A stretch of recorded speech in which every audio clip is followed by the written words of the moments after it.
So, er hat gerade die Tür zugemacht, das Tor geht auf und wir werden mein Auto mal reinfahren, denn Wohnwagen Vogt sucht einen Mitarbeiter in der Fahrzeugaufbereitung. Du bist der? Harald. So, ich habe dir mal eine ganz schwere Nummer gegeben, denn draußen steht ein Geländewagen von Toyota, ein Hilux mit extrem Campingumbau. Das wirst du gleich mal sehen. Der steht hier. Und da geht es um das Thema Fahrzeugaufbereitung. Der könnte ja, ich sag mal, aufbereitet werden. Du bereitest normalerweise Wohnmobile auf, muss man sagen. Das ist jetzt nicht unbedingt ein Wohnmobil, das ist der da, genau. Nee, ist die falsche Fernbedienung, die andere. Sagen wir es. Fahr ihn ruhig mal rein. Und dann werden wir ihn gleich mal von innen und von außen begutachten. Na ja, das Hält sich in Grenzen, echt? Ich finde es schon schlimm und meine Frau auch. Das hält sich noch in Rahmen. Ich zeig's mal gerade. Das ist aber so das Typische, wenn man unterwegs ist, oder? So sehen die Wohnwägen, Wohnmobile aus, wenn sie zum Beispiel aus der Vermietung nach einer Woche rauskommen, Wald und Sand Urlaub gemacht haben. Und so sehen die genauso aus. Das werden wir gleich mal zeigen. Du darfst hier mal reinfahren? Alles klar.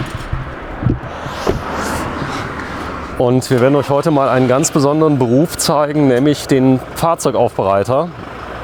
Diesmal in der Fachrichtung Wohnmobile und Wohnwagen. Und mein Schätzchen, der Buschcamper. Er muss ihn nicht sauber machen, keine Angst. Es geht nur darum, dass wir euch mal zeigen, was ist hier üblicherweise alles zu machen. Und dann zeigen wir euch mal ein bereits aufgearbeitetes Fahrzeug. Und er sagt nämlich, man kann das Fahrzeug so machen, dass er aussieht fast wie neu. Da bin ich mal sehr gespannt. Fängt natürlich auch mal an außen und innen. Und es gibt ja viele Dinge, die die Leute sehen, die dann dazu führen, dass der Kunde sagt, hey, das Ding sieht aus wie neu, ich kauf's jetzt. Wie ihr seht, hier sind viele Wohnmobile, alle wurden aufbereitet. Höllenaufwand, der da drin steckt.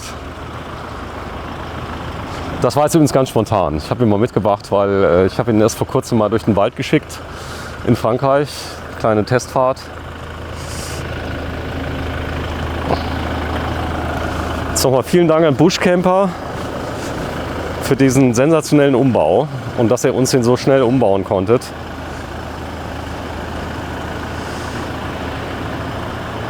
Da steht er drin. Ich komme mal rein.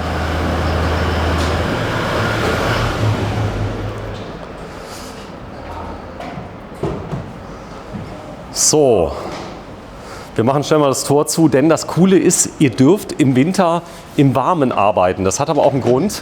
Viele, ich sag mal, auch Reinigungsmittel, die kannst du gar nicht anwenden, wenn es kalt ist, oder? Das ist richtig. Handschuhe anziehen ist ganz wichtig, sonst leiden die Hände darunter. So, du bist jetzt ein Mann. Früher in den 70er, 80ern war die Spülmittelwerbung immer mit Frauen, ja. Mittlerweile ist die Detailing-Branche fest in Männerhand, habe ich das Gefühl. Das ist richtig. Ja, das hat sich komplett gewandelt. Männer reinigen professionell Autos. Intensiver. Echt? Ja. Warum ist das so? Weil der Mann aufs Auto mehr schaut wie die Frau. Boah, das sind aber jetzt hier Statements. Aber ihr würdet natürlich auch sehr, sehr gerne Frauen. Gibt aber auch viele Frauen, die aufbereiten mittlerweile. Das ist so. Aber es gibt eine ganze Branche. In Amerika gibt es Videos, wo gezeigt wird, wie man Sachen aufbereitet. Ihr habt Tricks und da kannst du mich gleich mal ein bisschen aufklären. Wenn du das Fahrzeug mal wie neu machen würdest, wo würdest du anfangen? Innen. Innen. Komplett. Erstmal innen. Komplett innen. Okay, so. Dann der Außenbereich. So, wir gucken mal rein. Ich habe Hunde, allerdings mit kurzen Haaren. Das hast du wahrscheinlich noch gar nicht gecheckt, dass ich Hunde habe, aber es gibt Autos. Nein, also die Hundehaare sieht man bis jetzt nicht. Man muss halt in die Details halt sehen, aber bis jetzt sieht man sie nicht. So, Auto ist noch relativ neu, hat 8000 Kilometer. Und dafür sieht es sehr mies aus. Ja, danke. Ja, aber ja, ich muss sagen, du bist ehrlich. Also wenn du sowas kriegst. Ja, also ich kann gerne mein Auto mal vorführen, da ist kein Staubkorn. Kein Staubkorn. So. Normalerweise trägt der Schuster die schlechtesten Schuhe, bei dir ist es nicht so. Nein.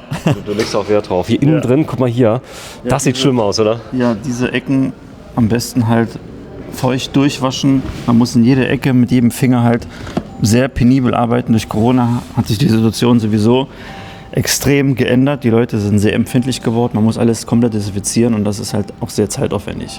Ja, die Frage ist, die Viren sterben ja nach 2 Tagen, habe ich gehört, oder? Wenn die so alleine sind. Wenn die so alleine sind, auf jeden Fall. Auto könnte ja ein bisschen früher sein. So, dann saugen. Wichtiges Thema. Wie kriege ich das hier richtig sauber? Das heißt ausklopfen? Ausklopfen ist nicht. Mit starkem Kärchersauger und sehr wahrscheinlich einmal mit dem Tornado dran gehen. Tornado, das werden wir gleich mal zeigen. Das ist ein Gerät, da braucht man Gehörschutz. Also ich zumindest, du auch? Leider ist er im Moment in Benutzung, er ist nicht hier. Das ist nicht so schlimm. Aber wir gucken mal gerade, das ist jetzt hinten, da sind die Hunde drin. Da habe ich schon mal hier so ein... Okay, das ist schon mal ein Schutz, ja, das ist sehr vorbildlich. Besser wie nichts. Habe ich mal reingemacht, aber gut, wir schmeißen ja alles hinten rein. Hier sind die Korkflaschen drin. Leute werden sich jetzt übergeben, werden sagen, wie kann man so ein Auto nur verwahrlosen lassen? Ja, leider. So. Aber ich kann dir Jäger zeigen, die Autos sehen noch ganz... Das glaube ich. Das hier ist so ein typisches Jägerauto. Also ist es eigentlich noch ziemlich harmlos. Okay, danke. So, das heißt, jetzt hast du hier mal reingeguckt? Ja, das ist auch total harmlos. Total harmlos. Ja. Hier können wir sogar mit dem Hochdruckreiniger rein, oder? Ja, könnte man, ja. Machst du das? Wenn es gewünscht wird, ja. Ansonsten halt mit speziellen Mitteln einfach einsprühen und dann abwaschen. So, wo ist dein Chemielabor? Zeig mir das mal. Chemielabor. Denn man muss nämlich manchmal auch, es geht nicht nur mit Wasser und einem Mikrofasertuch, oder?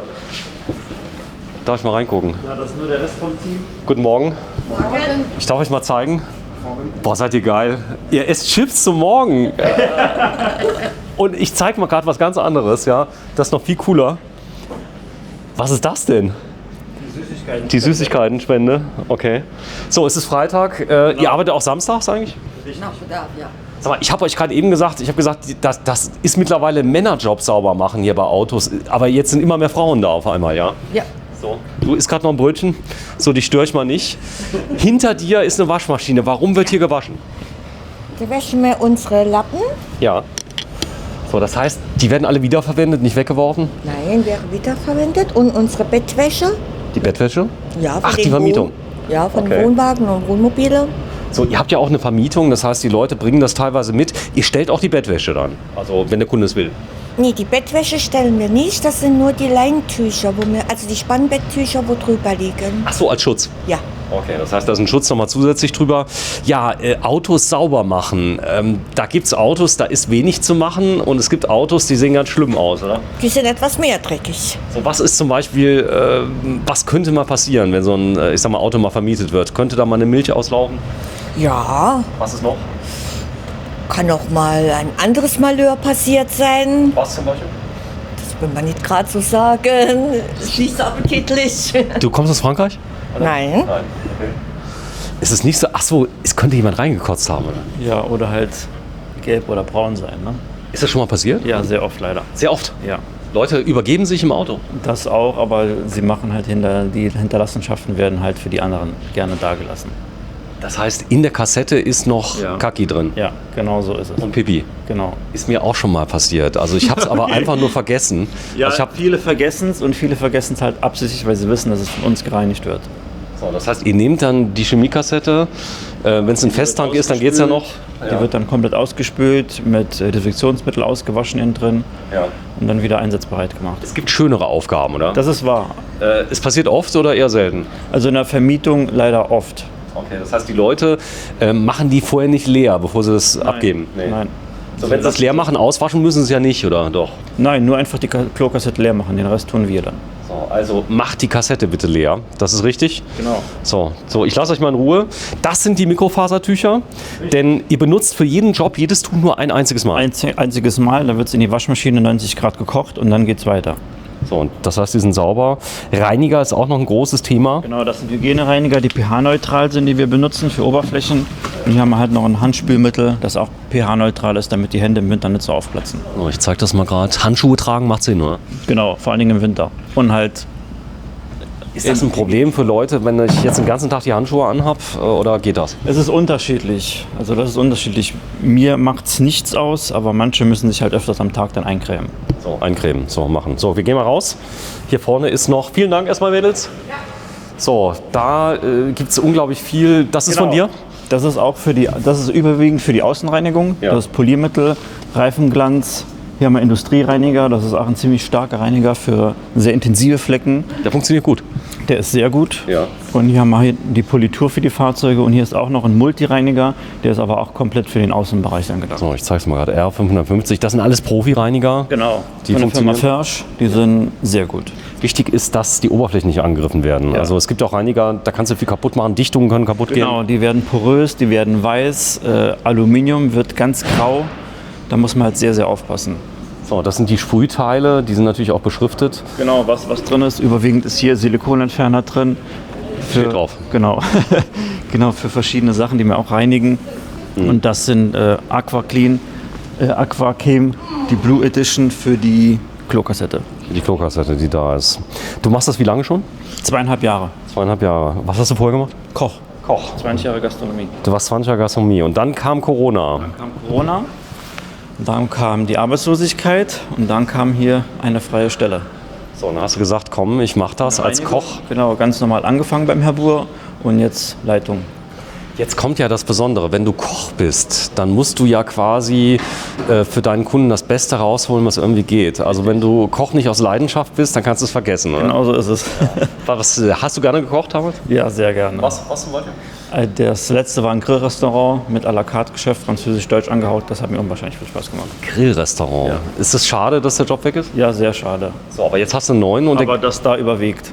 das überwiegt. Warum? Ja. Wenn sie 20 Jahre Gastronomie gemacht haben, sind sie froh, am Wochenende und Feiertage zu Hause zu sein. Stimmt. Das heißt, das Besondere ist ja bei euch in der Gastronomie, ist Wochenenddienst und Wochenenddienst, Feiertage arbeiten. dann ganz blöde Pausenzeiten. Das heißt, mittags arbeiten, dann 3 Stunden Pause. Und dann um 11 Uhr erst zu Hause sein, wenn die Küche sauber ist. Okay, da gibt es Schöneres. Aber du hast es gerne gemacht, auch damals mit Leidenschaft, oder? Richtig. So, hier sieht man es, der Touring, den habt ihr aufbereitet Der gerade. ist poliert, der ist von innen und außen gereinigt worden, heute Morgen gewaschen und poliert und der ist für heute Mittag einsatzbereit für die Übergabe. Sag mal, die ganzen Fachkenntnisse, die du hier gelernt hast, du musstest ja früher auch nach getaner Arbeit auch noch reinigen, die Küchen und so weiter, oder? Richtig. So, ist das aber jetzt hier ein bisschen anders? Das ist total anders. Im Gegensatz zu der Gastronomie ist es entspannter. Das Fachwissen, wie hast du das angeeignet? Selber. Selber. Selber und durch Durchfragen, durch alle Abteilungen. YouTube auch schon mal? Eher selten. Also eher hier am Platz. So, ich zeig das mal gerade. Polieren. Außenhaut sieht aus wie Alu. Ist Alu, oder? Genau. Die wird halt komplett, das merkt man hier, sie ist ganz weich jetzt durch die Politur. Und halt die Regenstreifen werden mit Regenstreifen-Ex entfernt. Regenstreifen-Ex. Genau. Ist wo? Im Shop. Im Shop. Ja. Zeig mal bitte. Gut. Ich muss das mal sehen. Es gibt Regenstreifen-Ex. Ich fasse es nicht.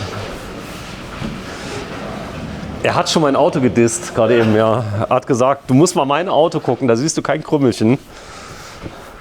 Es gibt Regenstreifen-Ex. Regenstreifen-Ex, die wir vertreiben. Die Mischungsverhältnisse sind deklariert und den trägt man auf, lässt ihn einwirken, macht seinen Wagen sauber und poliert ihn dann. Echt, das gibt's? Ja. Preis? 22 Euro. 22,25. Das ist jetzt ein Konzentrat, oder? Richtig. Okay. Und das funktioniert? Ja, top. Top. Sehr zu empfehlen. Da hat mir noch nie erzählt, Stefan. Ja, du hast nie gefragt. Ne? Guck mal, wie dein Auto aussieht, ne? Das ist so. Ja, ihr sucht Leute. Wir wollen das mal zeigen. Also Aufbereitung von, ich sag mal, Wohnmobilen kann bei Neufahrzeugen einiges sein. Das heißt, die Leute, die aufbereiten, stellen dann auch Schäden schon mal fest. Ja, also wir suchen tatsächlich Aufbereitung von außen, suchen wir auch. Der Harald, der macht das ja von innen hauptsächlich. Und in dem Moment, wo du das sauber machst, stellst du die meisten Schäden sogar fest. Ja. Das heißt, wenn das Auto erstmal von außen sauber gemacht wird, dann tauchen die Kratzer schon mal auf? Ja, genau. In dem Moment bist du ja ganz nah am Lack dran. Und wenn es von weitem gut aussieht, der Aufbereiter sieht, was noch dran ist. Und innen genauso. Du kannst mit Smart Repair unglaublich viel machen, oder? Ja, kannst du schon viel mit dem Alu. Es ist teilweise schon schwierig dann, weil manchmal musst du eben auch dann wirklich dann größere Flächen lackieren. Da habt ihr direkt eine Lackiererei gegeben? Ja, genau, ja. Mhm. Ist klar. Was ist das Schöne an dem Beruf? Der fängt morgens wann an? 8:30. 8:30. Das ist zivil. Abends? 17 Uhr im Winter und 18 Uhr im Sommer. So, das ist doch fair. 18 Uhr im Sommer. Im Winter etwas früher, damit du noch ein bisschen was vom Tag hast? oder? Richtig. Und wenn man Gastronomie gemacht hat, ist man abends froh, zu Hause zu sein. Ist das echt so schön, als Koch wieder mal ganz normale Arbeitszeiten zu haben? Total.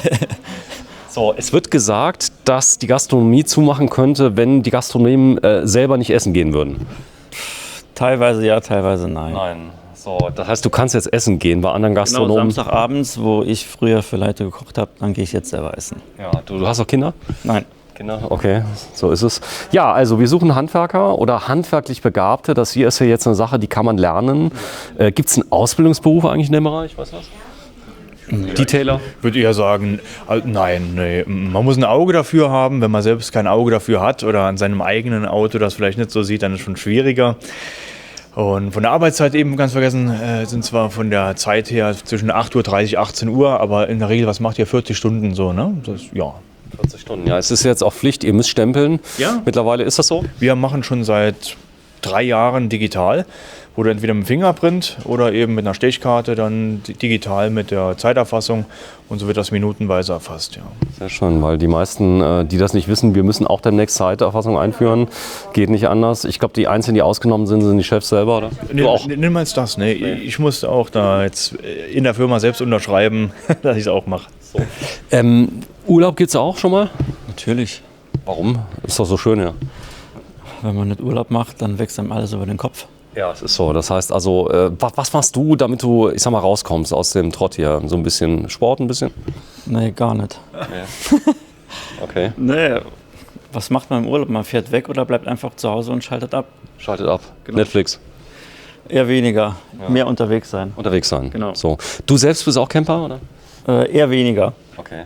Kann ich aber verstehen. Wenn man den ganzen Tag hier Wohnwagen sauber macht, dann... Ja, es ist halt nicht meins. Also es liegt mir einfach nicht. So, aber das spielt keine Rolle. Es geht nur ums Saubermachen. Es geht nur um das Fahrzeug. So. Aber er liebt die Fahrzeuge, ne? Also ist fanatisch mit dem, hast du den Wagen schon gesehen und das ist mal ein toller Wagen. Und Ja, er hätte sich fast übergeben in meinem Auto, als er gesehen hat, wie dreckig der war.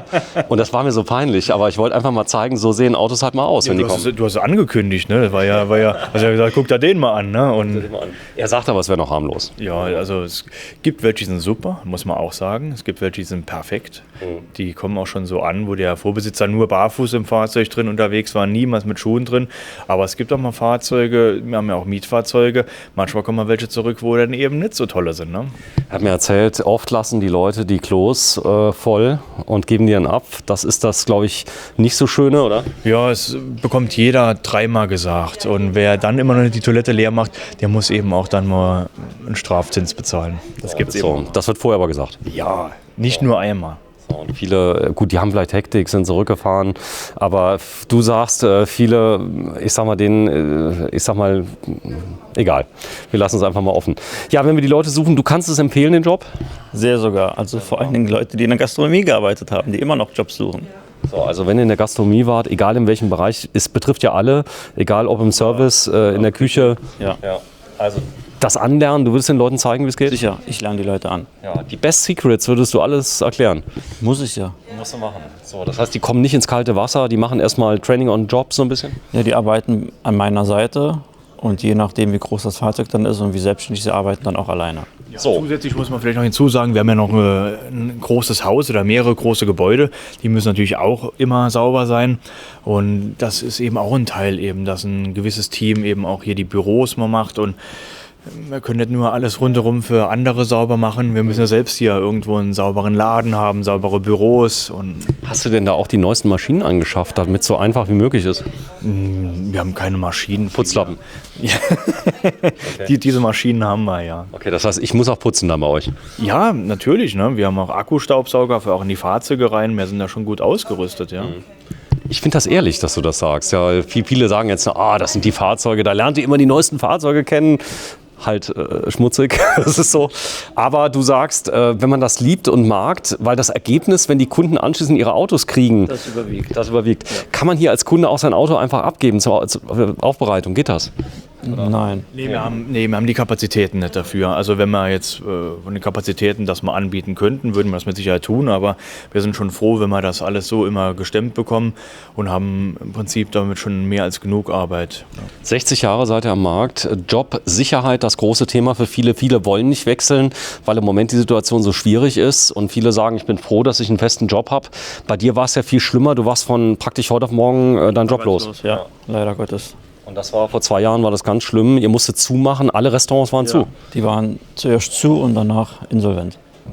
Und das passiert, das war nicht aufzuhalten. Nee, gar nicht. So, aber trotzdem, es kommt danach ja immer was Schönes, wie es da ist. Ja, aber eine Tür schließt sich und die nächste öffnet sich. so. Wir filmen heute am 9. Dezember. Ist heute irgendein Tag? Heute war der Weihnachtsmann vom Krankenhaus. 3 Tage nach Nikolaus. Könnte irgendwie sein. Also 2022, wenn ich mich bewerben möchte, wie geht das? Ja, entweder man schreibt eine E-Mail an die info@wohnwagen-vogt oder bewerbung@wohnwagen-vogt. Man kann gerne anrufen, wird weitergeleitet, kommt vorbei. Das ist natürlich auch immer noch eine Möglichkeit. Das geht. Ja, warum denn nicht? Ne? Wir sind noch da. Ne? Einfach mal vorbeikommen, sagen, ich habe das Video gesehen. Ich will dein Vorname noch? Harald. Den Harald mal sprechen persönlich. Ja, Der ist doch hier, der ist kein Schauspieler. Nee, aber ja, kein Schauspieler, aber der Star bei den Kunden, die fragen immer nach dem Saubermachen, kann ich mit Ihnen reden, wie haben Sie das da gemacht und ich brauche den Tipp, dass ich das auch so hinbekomme. Und So, jetzt warst du ja in der Küche, Koch. Da war so die Trinkgeldaufteilung, die einen machen so, die anderen so. Teilweise kriegen die Köche gar kein Trinkgeld ab. Wie war es bei dir damals? 50-50. 50-50. Kriegt man hier Trinkgeld in dem Job? Hier kriegt man auch Trinkgeld. Wir haben auch eine Gemeinschaftskasse, wo wir dann die Süßigkeiten freitags darüber finanzieren. Das ist so. Also welchen Tag haben wir heute? Freitag, ne? Jetzt. ich muss sagen, ich gebe immer ganz viel Trinkgeld. Das liegt aber daran, dass ich aus Amerika komme und die Leute davon leben. Trinkgeld ist noch steuerfrei eigentlich? Ja, klar. Trinkgeld steuerfrei. So, das heißt also, wenn ihr das seht, also ich gebe auch schon mal gerne, mir hat einer zum Beispiel geholfen, LKW-Fahrer, 2 Tonnen Holz hochzufahren mit einem Wagen. Und das ist nicht selbstverständlich. Der hätte es mir auch unten auf die Straße stellen können, ja. Gab dann 35 €. Danach habe ich das jemandem erzählt, hat gesagt, bist du billig weggekommen? Ich habe das Holz 3 Tage weggetragen. Also 35 € sind für uns schon viel. Das ist viel. Ja. Aber ich muss ganz ehrlich sagen, also wenn man einen guten Job macht, man muss das auch mal sehen. Ihr seid an so einem Auto auch schon mal einen Tag dran, oder? Das ist wahr. Ja, an so einem großen Liner manchmal auch 2 Tage, bis er komplett gereinigt ist. Bis er komplett da ist. Das heißt, wenn die Leute das Auto so kriegen, oft ist das Thema Geruch ein Thema. Da könnt ihr auch unglaublich gut gegen vorgehen. Was habt ihr da für Tipps? Auch je nachdem, was es ist, benutzen wir halt überwiegend halt Sakrotan und wird komplett alles eingesprüht. Oder reines Desinfektionsmittel. Oder diese bakterielle, diese Odor-Teile, das sind Bakterien, die fressen andere Geruchsbakterien dann wieder auf. Gerade was dann eben organische Gerüche sind, da wird das durch Bakterien, werden die Gerüche vernichtet. Dann hört sich jetzt komisch an mit Bakterien, aber das sind tatsächlich gute Bakterien, die schlechte Bakterien dann vernichten. Ja. Habe ich gehört, zum Beispiel Polster und so weiter, die kann man damit ganz gut behandeln. Ozonator sehr vorsichtig mit umzugehen, weil der greift die Oberscheiße an. Ja, bei Leder unwahrscheinlich viel aufpassen damit. Ja. Sehr empfindlich. Sehr empfindlich. Also nicht einfach einen Ozonator kaufen im Internet für 200 €, den irgendwie 5 Stunden anmachen. Kann sehr teuer werden. Ja, und natürlich beim Ozongerät muss man das Fahrzeug ordentlich lüften danach. Man soll nicht in das Fahrzeug reingehen, wenn das Ozongerät gelaufen ist und das einatmen. Dafür ist das auch... Was mir aufgefallen ist, wirklich Oxidation überall. Der Kühlschrank anschließend hat einen Film drauf, den man abwischen muss. Der greift die Oberflächen, zieht die Weichmacher aus dem Kunststoff raus. Also sehr, sehr vorsichtig zu genießen. Gibt es schon mal Fälle, wo es nicht anders geht, als dass man den auch mal reinmacht? Zum Beispiel Raucherfahrzeuge, wie gehst du damit um? Raucherfahrzeuge in der Regel genau das Gleiche. Ja. Also komplett mit den Bakterien ansprühen auch und halt am besten lüften lassen über Nacht. Dampfreiniger, sind die auch im Einsatz bei euch? Nein, bei uns nicht. Warum nicht eigentlich? Weil wir halt die Oberflächen alle desinfizieren. Okay. So, also jeder macht es anders.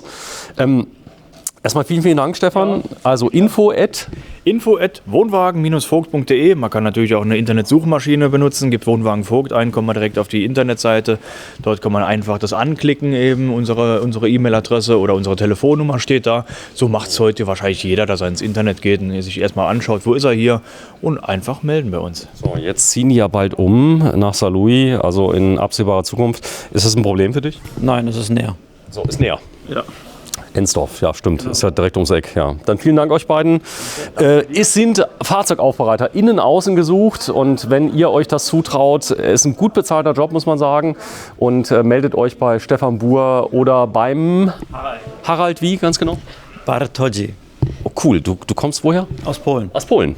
Dobrze, sage ich nur. Tschüss. Tschüss.